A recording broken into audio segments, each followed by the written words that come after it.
ফিলিস্তিনের অবরুদ্ধ গাজা উপত্যকায় টানা সহিংসতা ধ্বংসের মাঝেও হঠাৎ যেন এক টুকরো স্বস্তির আলো জ্বলে উঠল।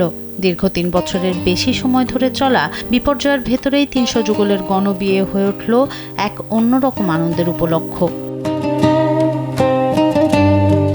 গেল শুক্রবার সংযুক্ত আরব আমিরাতের সহায়তায় মধ্য গাজায় এ ব্যতিক্রমী আয়োজন অনুষ্ঠিত হয়। বিরামহীন যুদ্ধের বিভীষিকা ভুলে এই অনুষ্ঠানে সামিল হয়েছিলেন নবদম্পতিদের পরিবার, স্থানীয় নেতা এবং আন্তর্জাতিক সংস্থার প্রতিনিধিরা। প্রায় ২০,০০০ মানুষের উপস্থিতিতে উৎসবমুখর হয়ে ওঠে চারপাশ। মূলত অর্থাভাবে যারা বিয়ের পিঁড়িতে বসতে পারছিলেন না, তাদের মুখে হাসি ফোটাতেই গালান্থ নাইট ৩ কর্মসূচির অধীনে এই মানবিক উদ্যোগ নেওয়া হয়। গত ফেব্রুয়ারি থেকে হাজারো আবেদন জমা পড়লেও সচ্ছলতা ও প্রয়োজনীয়তা বিচার করে ৩০০ যুগলকে নির্বাচন করা হয়। পবিত্র কোরআন তেলাওয়াতের মাধ্যমে শুরু হওয়া এই অনুষ্ঠানে ফুটে ওঠে ফিলিস্তিনি সংস্কৃতি। আমিরাত ও ফিলিস্তিনের জাতীয় সঙ্গীতের সুরে এক আবেগঘন পরিবেশ তৈরি হয়।